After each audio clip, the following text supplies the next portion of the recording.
Vamos se posicionar à frente de mim, por favor. Aleluias!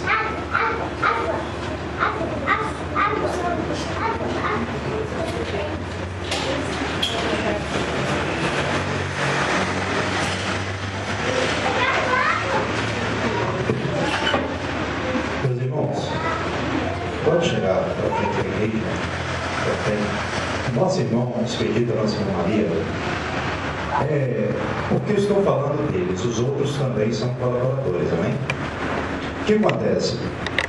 Eles são pessoas que desde o momento em que eles chegaram à igreja, eles têm se dedicado bastante à obra de Deus, né?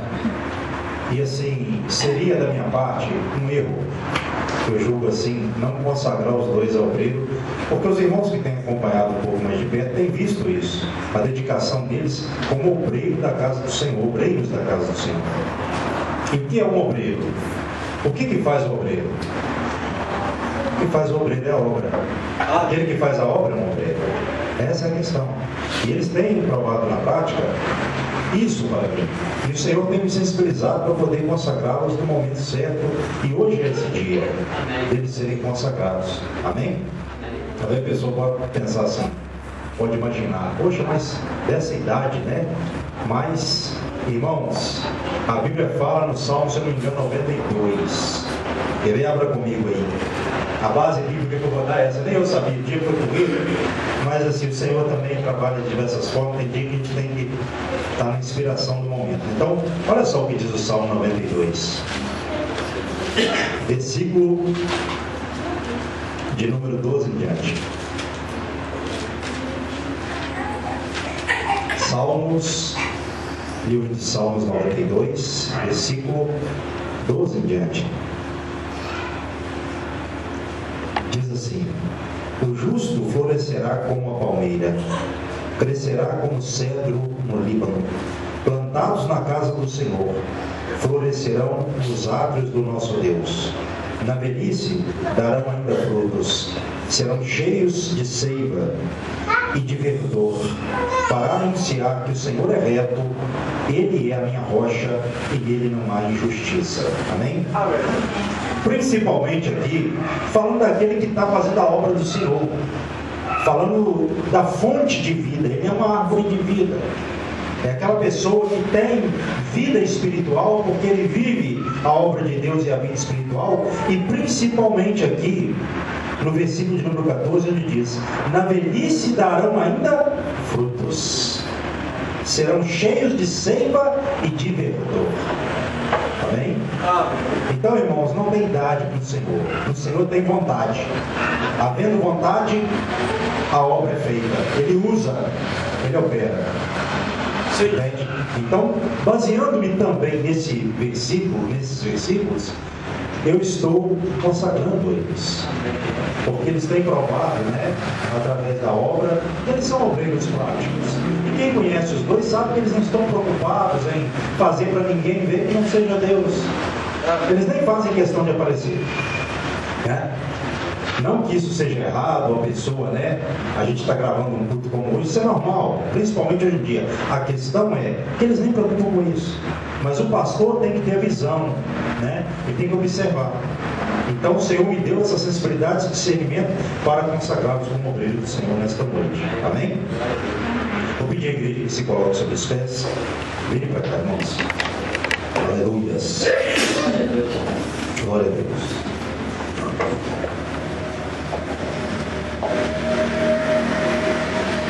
Senhor Jesus, Senhor Deus Todo-Poderoso, meu Pai, em nome do Teu Filho amado, o nosso Senhor e Salvador Jesus Cristo, Senhor, o nosso irmão Expedito e a nossa irmã Maria, esse casal tem demonstrado através da obra, meu Pai, da prática do trabalho que há na igreja do Senhor e na obra do Senhor. Eles têm demonstrado e provado, Deus, que eles são obreiros chamados pelo Senhor para desempenharem, ó Pai, a função de obreiros na tua casa. E nesta noite, essa unção que está na minha mão, meu Pai, nas minhas mãos, tanto na direita quanto na esquerda, que ela venha, meu Pai, para marcar a vida deles, que a glória do Senhor, a graça do Senhor, a unção do Senhor esteja, meu Pai, estejam sobre a vida de ambos nesta noite, deste casal, meu Pai, que tem feito a obra do Senhor de uma forma, meu Pai, que tem agradado ao Senhor. Os irmãos têm observado, os irmãos têm visto, ó Pai, a dedicação desse casal, e hoje, meu Pai, em nome do nosso Senhor e Salvador Jesus Cristo, o qual o Senhor enviou, eu separo eles, ó Pai, eu consagro eles para a dedicação do trabalho, da obra do Senhor, que é algo que eles já vinham desempenhando. Eu os separo, eu os consagro, em nome do nosso Senhor e Salvador Jesus Cristo, para que a partir de hoje, de forma oficial, meu Pai, eles estejam como obreiros da Tua casa, agora de uma forma real, consagrada, de uma forma separada. A igreja tem reconhecido. Eu creio que ninguém aqui se posicionaria contra, porque tem visto, ó Pai, qualquer pessoa da igreja, o que esse casal tem feito. E principalmente o Senhor que tem confirmado, meu Pai, o ministério desse casal. E nessa noite, meu Pai, o que eu estou fazendo aqui é apenas um símbolo da realidade, da verdade que tem ocorrido na vida desse casal.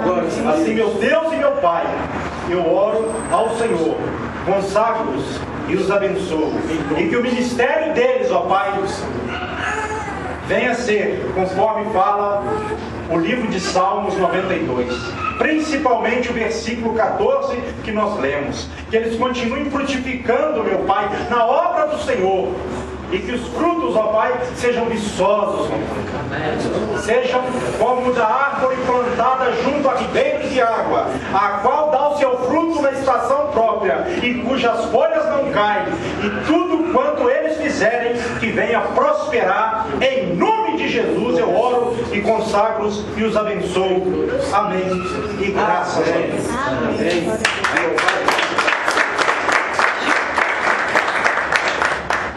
Nós irmãos pedidos, podem voltar, né, para os seus lugares. Irmãos, ainda de pé, se puder, quem puder pode ficar sentado. Vamos para João, capítulo 8. João, o Evangelho, vamos dar uma agilizada. Eu creio que o Senhor já está fazendo a obra dele nesta noite em nossos corações, como sempre ele faz, né? Nunca que a gente está numa igreja que Deus vai não falar, não vai agir, né? Sempre. 8 de João, Evangelho segundo escreveu São João 8, 31 e o 32, né? Esses versículos são os que estão aqui, ó, nesse banho da igreja, que Deus colocou no meu coração. Na verdade, as coisas foram acontecendo tão rápido, que eu fui assim, tendo que buscar do Senhor, e Deus trouxe ao meu coração o Evangelho segundo escreveu São João, capítulo 8, verso 31 e 32, né? São versículos muito fortes, tem a ver também com o nome dessa igreja, né? Evangelho segundo escreveu São João, capítulo 8, versos 31 e 32, está escrito assim: Disse, pois, Jesus aos judeus que haviam crido nele: Se vós permanecerdes na minha palavra, sois verdadeiramente meus discípulos, e conhecereis a verdade, e a verdade vos libertará. Amém. Podeis assentar. Irmãos, Jesus ele já vinha falando a esses judeus, e anteriormente aos versículos que nós lemos aqui, o Senhor Jesus falou do seu sacrifício, né? Falou da cruz, no versículo de número 28. E aqui no versículo 31, o interessante é que esse versículo diz: Disse, pois, Jesus aos judeus que haviam crido nele. Pastor, mas logo na sequência, se a gente for analisar todo o capítulo 8, a gente vê que esses judeus se revoltaram contra Jesus. Eles quiseram até tirar a vida de Jesus. Então, como aqui no verso 31, eles estavam crendo nele. Esse crer aqui é aquele crer que a pessoa crê por um momento. Não é o crer de todo o coração. Mesmo assim, Jesus, sabendo certamente que eles na sequência iriam se posicionarem contra ele, ele disse, na parte B do verso 31, se vós permanecerdes na minha palavra, sois verdadeiramente meus discípulos, e conhecereis a verdade, e a verdade vos libertará. Quer dizer, a condição para a pessoa, para o homem, para a mulher, para serem discípulos do Senhor, é permanecer na palavra. Não adianta a pessoa falar que segue o Senhor se não permanece na sua palavra. Ele disse aqui, ele que colocou essa condição. E depois a pessoa conhece a verdade e a verdade a liberta. O que é interessante nesse versículo 31 e também no 32? Porque para mim conhecer a verdade, primeiro, a palavra tem que permanecer em mim. Por isso que muitas pessoas confundem, não ficam na obra do Senhor. Porque o escravo não fica para sempre em casa, o filho fica. O próprio capítulo 8 fala isso aqui. Aí a palavra não permanece. E por a palavra não permanecer na vida da pessoa, ela não conhece. E não é liberta verdadeiramente. Por isso que ela vai sair. Jesus fala isso aqui na sequência dessa pregação, dessa mensagem dele aqui, para esses judeus que estavam dizendo ser filhos de Abraão e estavam negando a Cristo, não guardavam a palavra de Cristo. Quantas pessoas hoje dizem: eu sou crente, eu sou cristão, da igreja tal, da igreja X, Y, mas não guardam a palavra, não procuram conhecer a palavra. E você vai conversando com a pessoa, você vê que a pessoa está na igreja há muito tempo, mas às vezes não é liberta. É uma coisa que acontece. A pessoa tem que ler a Bíblia com revelação do Espírito Santo de Deus. Irmãos, eu falo isso aqui na igreja até hoje, e eu creio que eu vou morrer aprendendo a palavra de Deus. Porque a palavra de Deus, você não conhece ela num dado momento. Ela é semeada ao nosso coração. E aí a gente vai conhecendo a palavra. E nós vamos conhecê-la e ela vai nos libertar. Agora, se ela não penetrar no meu coração, como diz a parábola do semeador, se ela não cair em boa terra, não tem conversão. Não existe isso. É o que aconteceu com esses judeus. Eles eram convictos que eram filhos de Deus. E Jesus disse para eles que eles eram filhos do diabo. Aqui no capítulo 8, verso 44. Por que eles eram filhos do diabo? Porque eles estavam rejeitando a Cristo, a verdade de Cristo. E Jesus falou para eles: se eles fossem filhos de Abraão, filhos de Deus, eles receberiam a palavra de Jesus. Por que eles não estavam recebendo? Porque eles não eram filhos de Deus. Eles tinham por pai o diabo. Essa era a questão deles. E muitas pessoas, e esses judeus, eram homens convictos que eram filhos de Deus. O texto deixa isso claro. Essa é a questão. Olha só como a pessoa pode estar convicta de ser uma coisa que ela na verdade não é. Esse é o problema. Eu posso falar que eu sou filho de Deus, eu posso falar que eu sou pastor de igreja, um irmão pode falar que canta, que é um ministro de louvor, que é o líder, etc e tal, o outro é diácono, o outro é obreiro, evangelista, não importa. Mas se a pessoa não guarda a palavra, ela não é uma pessoa que verdadeiramente segue a Cristo.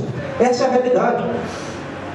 E Jesus aqui, você vai ver que o capítulo 8 foi um capítulo longo, porque Jesus tinha a intenção de mostrar para eles verdadeiramente qual era espiritualmente a posição deles.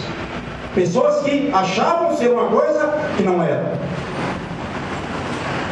Eu não estou colocando dúvida aqui na sua cabeça. Isso é a palavra de Deus. Se tem alguém aqui dessa forma como eram aqueles judeus, eu não sei, quem sabe é Deus a pessoa, mas a palavra fala, ela vai no coração da pessoa. A pessoa pode até rejeitar. A palavra de Deus foi até esses homens. Eles rejeitaram porque eles não eram de Deus. Irmãos, a marca de um discípulo é aceitar a palavra de Deus como ela é. Eu não posso acrescentar nem tirar. A minha função como filho de Deus é me adequar à palavra dele. Doa a quem doer, doa em mim, doa nas pessoas, sofra as pessoas, mas não sofra a obra de Deus. Essa é a realidade. Isso que a gente tem que entender. É lógico que a gente tem que agradar as pessoas. Jesus aqui, se ele fosse fazer um discurso para agradar essas pessoas, ele não iria fazer o que o Pai havia mandado. Está entendendo? É isso que a gente tem que pensar, é isso que a gente tem que raciocinar. Nós estamos passando por um momento em que a igreja está caminhando a passos largos para o dia da segunda vinda de Cristo, que vai ser um dia terrível para muitas pessoas, como o irmão Silvio bem cantou aqui. Nós já estamos vendo as marcas do fim dos tempos. as coisas acontecendo. É lógico que às vezes a gente não quer aceitar, há uma demanda dentro de nós, porque ninguém quer sair do seu comodismo, a gente não quer acreditar que isso pode acontecer, mas não só pode, como está acontecendo e vai acontecer. O dia do Senhor está próximo, a Bíblia fala. Às vezes a gente acha que está longe, que está distante, porque não está acontecendo nada perto da gente, tão assustador como tem acontecido em outras partes do mundo, mas o Senhor está às portas. E esses homens aqui rejeitaram o próprio Cristo, o próprio Deus na pessoa do Filho. Por quê? Porque eles não eram de Deus. E está chegando aquele dia em que o Senhor vai separar os bodes das ovelhas. O Senhor vai separar os cabritos das ovelhas. E eu não quero estar lá como alguém que o Senhor vai chegar perto de mim e falar: olha, eu te confiei a minha obra, mas tu não pregou a minha verdade. Aparta-te de mim para o fogo eterno. Eu não te conheço. O Senhor Jesus vai falar isso para muitas pessoas. Nós encontramos em toda a Bíblia. A Bíblia é um livro de repreensões, a Bíblia é um livro de confrontos. A pessoa pode até não querer entender isso, mas nós vamos encontrar no Antigo Testamento, no Novo Testamento, na vida de Cristo, nos profetas, nos Salmos, nos livros proféticos, nas cartas, no Apocalipse. A Bíblia é um livro de confronto. E naquele dia, cada um vai ter que chegar diante do Senhor. E ali é tudo ou nada. Se converteu, amém. Se não converteu, a parte que vai caber essa pessoa é no lago de fogo e enxofre, que é a segunda morte, como diz o livro do Apocalipse. Nós falamos isso na igreja, é uma realidade. E esses judeus aqui perderam toda a oportunidade que eles tiveram. Por quê? Porque eles preferiram ficar com a religiosidade demoníaca do que com Cristo vivo, o Deus vivo na pessoa do Filho. E olha só, no versículo de número 41, acompanhe comigo. Vós fazeis as obras de vosso pai. Disseram-lhe eles: nós não somos bastardos, temos um pai que é Deus. Replicou-lhes Jesus: se Deus fosse de fato vosso pai, certamente me havíeis de amar, porque eu vim de Deus e aqui estou, pois não vim de mim mesmo, mas Ele me enviou. Qual a razão por que não compreendeis a minha linguagem? E por que sois incapazes de ouvir a minha palavra? Vós sois do diabo, que é vosso pai, e quereis satisfazer-lhe os desejos? Ele foi homicida desde o princípio e jamais se firmou na verdade, porque nele não há verdade. Quando ele profere mentira, fala do que lhe é próprio, porque é mentiroso e pai da mentira. Olha só no versículo de número 41. Eles disseram que não eram bastardos. Lá no original grego, em vez de bastardos, está imoralidade sexual. É melhor para compreender um pouco, com certeza. Ou eles estavam julgando ali a mãe de Jesus, falando que ele era filho de imoralidade sexual, ou eles estavam falando ali sobre a prostituição da religião. Nós não somos bastardos, temos um pai que é Deus. Quer dizer, talvez nós não somos filhos de imoralidade sexual. Talvez eles estivessem dizendo com isso que Jesus era, na mente deles, filho de uma imoralidade sexual. Olha como eles eram, pessoas difíceis. A pessoa, quando não quer entender, o próprio Jesus, quando ele pregava, ele foi rejeitado por muitas pessoas. E Jesus era o verbo, ele era a palavra encarnada. Isso não vai acontecer, isso sempre aconteceu. Mas na verdade, nós temos que guardar o quê? A palavra do Senhor. Amém. Guardar a palavra. Guardar a palavra, irmãos, não é andar com a palavra, melhor dizer, debaixo do braço. Não é carregar a Bíblia para todo lado somente, não. Isso é uma forma que você tem de dar o testemunho. É guardar no coração. É guardar a palavra. E no dia que você entender que o Senhor está te falando algo por meio da palavra, ou da maneira que Ele entenda que é melhor para você, você se render ao Senhor, se render à palavra. Coisa que esses judeus hipócritas não fizeram. Então, nós fomos chamados para quê? Para guardarmos a palavra do Senhor. Muitas pessoas às vezes não percebem isso. Irmãos, não é difícil, melhor dizendo. Ia falar não é fácil, mas não é difícil do cristão, do crente, ele cair num conformismo religioso. Isso aconteceu muito ao longo de toda a Bíblia. E a história mostra, quem conhece a história da igreja, né? Vamos dizer assim, de 1900 e poucos anos, alguma coisa aproximadamente, 1900 anos, de lá para cá, da era apostólica para cá, sabe que houve muita religiosidade, muitos erros, muitos homens que foram pelo caminho da religiosidade humana, defendendo teses humanas, teorias humanas, demônio, diabo, porque eu penso assim, quem está por trás da verdade é Deus, quem está por trás da mentira é Satanás. Jesus deixou isso claro no verso 44. Então tudo aquilo que vem para poder me agradar, mas se não for de Deus, cabe a mim rejeitar. E aqui, em vez deles aceitarem Jesus e rejeitarem a tradição, a religiosidade, não, eles rejeitaram Jesus. Por quê? Porque Jesus não ofereceu nada para eles. Em termos materiais, que era o que eles queriam, os fariseus, nessas classes religiosas, fariseus, saduceus e outros mais, eles eram interessados no mundo material. Se você começar a observar a Bíblia, você vai ver que só mudou os tempos. A mentalidade das pessoas é a mesma. Mas coisa boa é nós observarmos o que o Senhor Jesus disse aqui no versículo de número 47. Quem é de Deus, ouve as palavras de Deus. Por isso, não me dais ouvidos, porque não sois de Deus. Responderam, pois, os judeus e lhe disseram: porventura, não temos razão em dizer que és samaritano e tens demônio? Ó oposição. Versículo 49. Replicou Jesus: eu não tenho demônio, pelo contrário, honro a meu Pai, e vós me desonrais. Eu não procuro a minha própria glória, há quem a busque e julgue. Falando de Deus, né? Em verdade vos digo, se alguém guardar a minha palavra, não verá morte eternamente. Bem, versículo 52 também. Disseram-lhe os judeus: agora estamos certos de que tens demônio. Abraão morreu, e também os profetas, e tu dizes: se alguém guardar a minha palavra, não provará morte eternamente. Quer dizer, eles estavam ali, rejeitando, se escondendo atrás da crença em Abraão. Mas Abraão era um crente verdadeiro, Até nisso eles estavam errados. Mas o importante é o que está no versículo, mais ainda, 51. Em verdade vos digo, essa afirmação de Cristo: se alguém guardar a minha palavra, não verá morte eternamente. Olha só que promessa.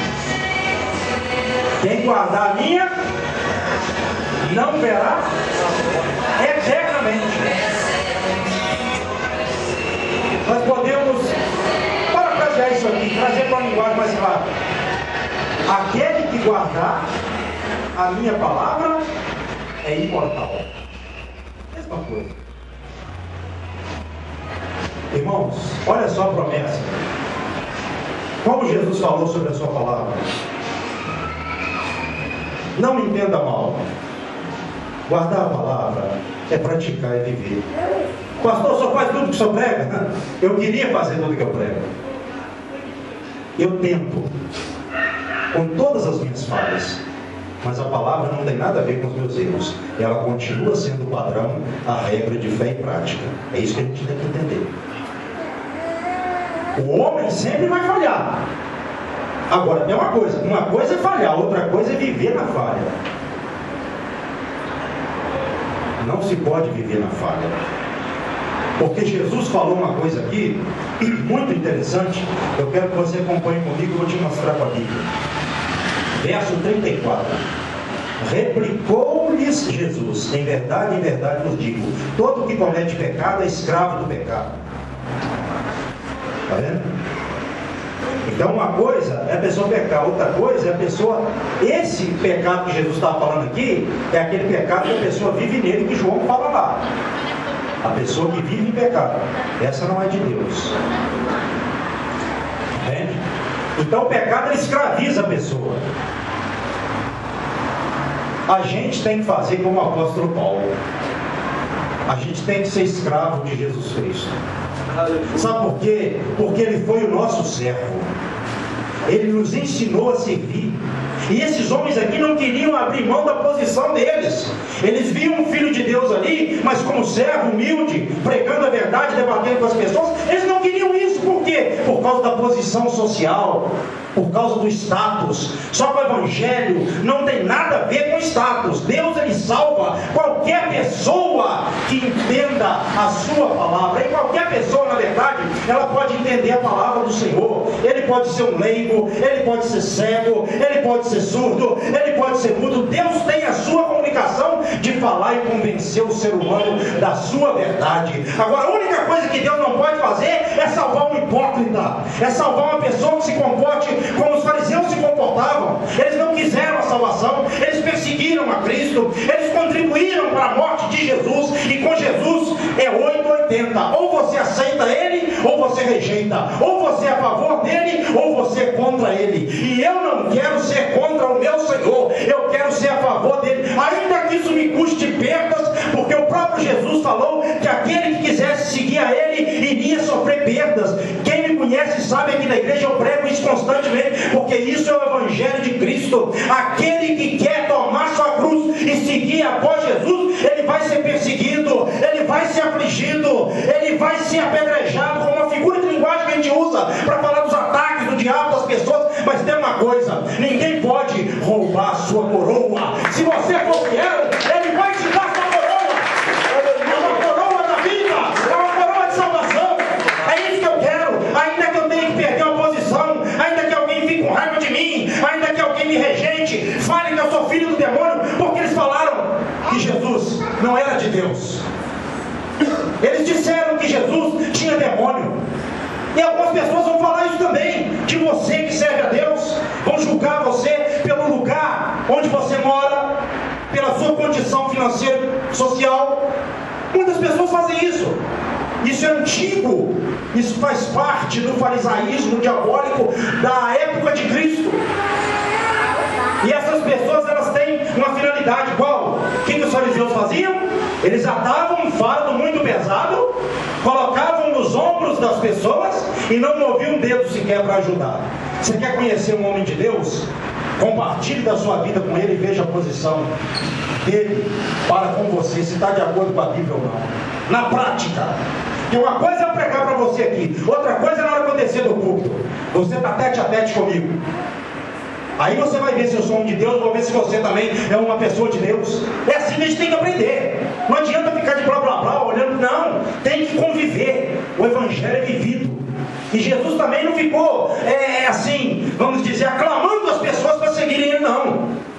Ele falou: quem quiser, assim é salvo.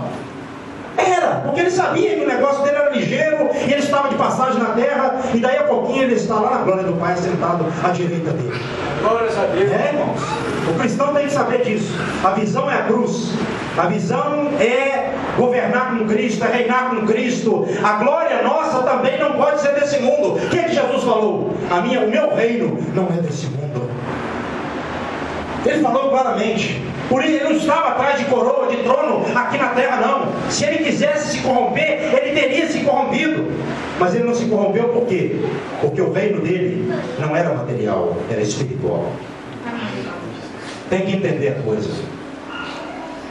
Então a gente vai, as pessoas vão tentar subornar a gente.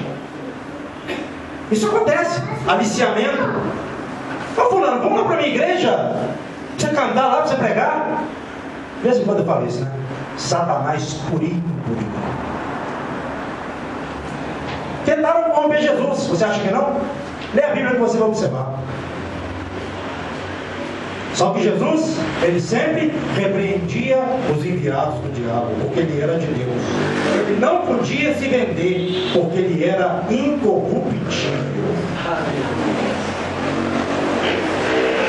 Então, irmãos, nós precisamos entender isso. Acontece. A corrupção vem de ordem social, familiar, eclesiástica. A gente tem que perceber isso. Tem que ter uma visão. A gente tem que ler a Bíblia entendendo que o que acontecia lá, acontece em cá também. Os assédios que aconteciam lá, acontecem aqui. Mas o Senhor é com aquele que também é com ele. Porque Deus está com aquele que está com ele. Preste atenção nisso. E coisa boa é você estar com Cristo. Tanto na hora boa quanto na hora difícil. Porque você sabe que Ele está com você em todos os momentos da sua vida. Isso é que é importante. Eu saber que o meu Deus não me trai. Irmãos, eu já fui traído. Não estou falando na área conjugal, não, preste atenção.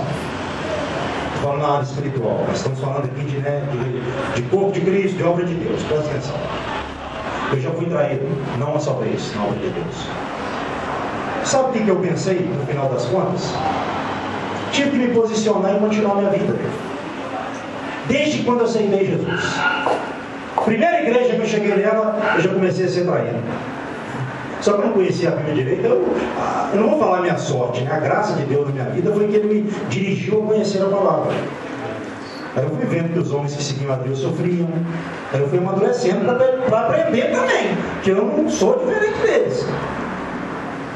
Entendeu? Mas tem muita coisa boa também. Coisa boa está aqui perto de vocês todos. Aleluia! Isso é maravilhoso. Eu não vou falar aqui só de contradição, de oposição, não. Tem muita coisa a favor de nós. Não é só Deus lá no céu, não. Os irmãos aqui na terra também. Amém. Olha quantas pessoas eu já conheci, né? E continuo conhecendo. Eu falo isso às vezes, hoje mesmo. Estou falando isso diante do Deus Todo-Poderoso. Hoje eu estou passando na rua, isso acontece direto. Estou passando na rua, saindo da igreja aqui, pensando na vida e tal, né? Daqui a pouco é aniversário da igreja e tal. Ô pastor, a paz do Senhor, a paz do Senhor, meu irmão. Nunca vi, não conheço. Então a gente conhece, a gente é conhecido por pessoas que a gente nem conhece. Olha que coisa maravilhosa, que coisa boa. E eu confesso para os irmãos, diante de Deus e de tudo que há de mais sagrado, depois que aquele rapaz me saudou e eu saudei ele também, eu fui andando e falei, rapaz, eu fui pensando comigo. Aí eu mudei meu pensamento. Eu estava pensando uma coisa, me saudou daquela maneira e tal, me veio o pensamento, eu pensei assim, que coisa boa servir Jesus, né? Que preço que tem isso? A pessoa, o pastor, não é porque pastor é melhor do que ninguém, não. Porque o título de pastor, seja de bispo, seja de obreiro, tudo para Deus é a mesma coisa. Ou diga assim, da pessoa fazer uma referência de você como uma pessoa de Deus. E com alegria. E você nem sabe quem é. É quando a pessoa te vê na rua e fala assim, a paz do Senhor, irmão, você nem sabe quem é, né? É gratificante do mesmo jeito, independentemente de título. Estou dizendo assim, eu poderia estar sendo chamado de um vagabundo, de um traidor, de um pilantra, né? Mas sempre tem alguém que reconhece Deus na sua vida. Não é verdade? Porque, de acordo com a minha vida antes de eu aceitar Jesus, eu poderia estar agora talvez morto, preso, ou até sendo chamado de um pilantra, de um enganador. Ou sei lá que caminho eu iria tomar dos muitos errados que eu tomei na minha vida. Então eu faço essa avaliação. Por isso que eu me assim sinto alegre e grato por alguém falar, ô pastor, Deus abençoe. De vez em quando eu falo assim, ô pastor abençoado. Eu falei, meu Deus, em vez de falar pastor, falou abençoado, tá demais, Senhor, me ajuda, hein? Deixa eu cair não. Eu penso nisso, estou falando sério. Sabe o que eu penso? Porque tem um nome a honrar, o nome do Senhor. Aleluia. Eu tenho que honrar, isso é pesado. Não só eu, cada um de nós, né? Estou falando da minha vida, serve para qualquer um de nós. Nós temos que honrar esse Deus. Porque é triste quando a pessoa fala assim, pastor, você conhece fulano? Não que eu vou atrás dessas coisas, mas às vezes alguém para na rua e tal, essas coisas acontecem. O povo onde tem gente, tem fofoca, infelizmente não era para ter, mas tem o fofoqueiro. E tem aqueles que comentam. Uma coisa é comentar um episódio que ficou famoso, outra coisa é você fazer fofoca. A pessoa chega e fala, pastor, sabe o que aconteceu com o pastor fulano de tal? Não, ele caiu. Caiu espiritualmente, né? O que aconteceu? Adulterou, fez isso e aquilo e tal. A gente fica pensando na vida, né? É triste. Porque Jesus disse que os escândalos viriam, né?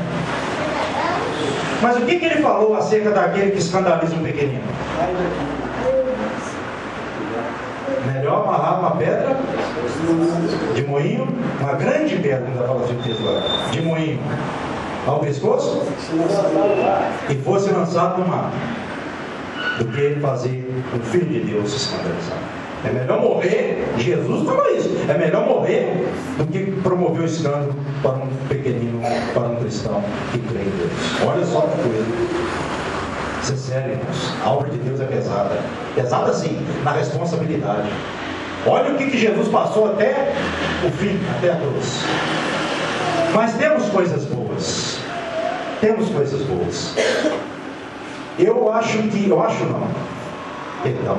Jamais poderia falar essa palavra aqui e deixar ela permanecer. Não tem nem como eu comparar quem eu sou hoje com qualquer outra glória que eu tivesse no mundo. Eu não trocaria. E nem poderia pensar em trocar. Porque a glória do mundo passa, mas aquele que faz a vontade de Deus permanece para sempre. Entendeu? Então é isso, não pode trocar. O que Deus te deu é algo maravilhoso. O que Deus nos deu é algo que não se pode comparar, negociar, inegociável. Porque Ele comprou com preço de sangue. Jesus nos comprou, a Bíblia fala, com preço de sangue. E Ele quer que nós possamos ir até o final. Se coloque sobre os seus pés. Vamos fazer uma oração. Tem alguém aqui que ainda não aceitou Jesus? Até creio que talvez não, mas a gente não sabe no estudo, né? Todos aqui já aceitaram, né? Então, amém. A gente faz o apelo porque quando eu conheço as pessoas todas da igreja, eu não faço apelo. Mas quando e não tem pessoas diferentes, né? Eu não faço apelo. Mas quando tem pessoas diferentes, eu faço porque é necessário. Amém? Vamos orar nesse momento.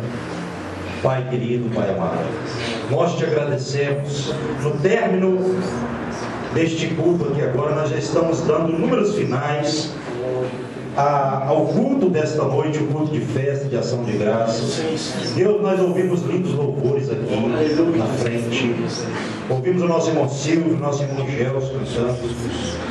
E Deus, eu creio que tem outros aqui que em outras oportunidades também estavam se apresentando. O Ministério de Louvor que cantou de forma maravilhosa, embora eu não peguei o louvor devido à circunstância, ao contratempo, mas eu creio que eles desenvolveram muito bem como eles têm feito. Senhor, eu te agradeço pela vida de cada irmão dessa igreja, pelos que não puderam vir também, pelo irmão Bruno, pelos demais, pelo irmão Gessino, e por outros mais, ó Pai, que têm também seus problemas e não puderam vir.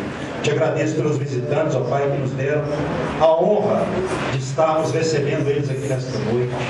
Ó Senhor e Deus, te agradeço por cada alma que aqui se encontra.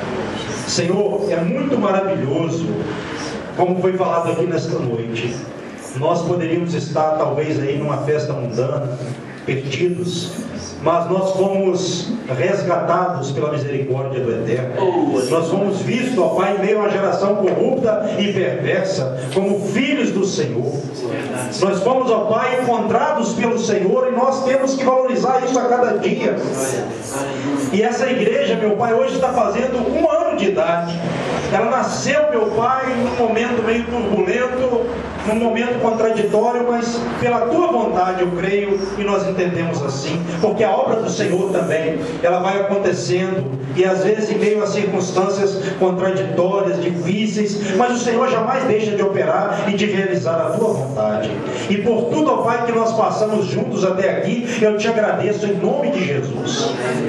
Pela paciência, meu Pai, pela misericórdia do Senhor para com a minha vida, para com a vida dos irmãos também, nos momentos de fraquezas, nos nossos momentos de falhas, ó Deus, o Senhor tem tido misericórdia de nós, e nós te louvamos por isso, ó Pai, porque se não fosse isso, essa igreja, meu Pai, nem teria começado, ela nem teria surgido, mas ela surgiu e tem permanecido, não é por causa do homem em primeiro lugar, e nem de irmão nenhum em primeiro lugar, porque é a Tua vontade esta igreja ter surgido, ó Pai, e nós estamos apenas fazendo a Tua obra. A igreja do Senhor, ela não é de ninguém aqui, ela é do Senhor.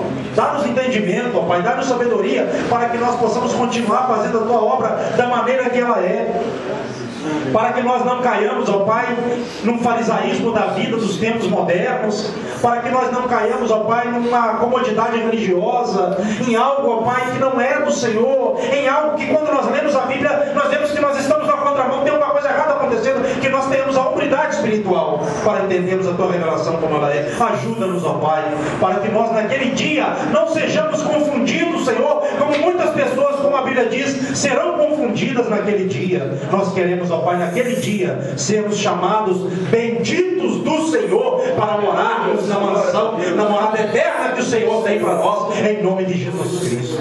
É assim que nós oramos nesta noite, ó Pai, e por tudo te agradecemos, por tudo que o Senhor tem feito, e eu creio que há de continuar fazendo pela tua bondade, benignidade, misericórdia e amor, em nome de Jesus. Amém. E que as palmas louvem a Deus mais uma vez. Irmãos, podemos assentar agora. As irmãs vão estar aqui a partir do bolo do sino. Como é que é? Vocês vão levar, eles podem vir buscar. Tá, então pode ficar sentadinho pelo momento. Eles vão estar a partir do bolo. As irmãs aqui que tem mais a irmã Karina falou comigo que a irmã Flávia tem a mão certa. Pode ser? A irmã Flávia, perdoa, tá? Não foi.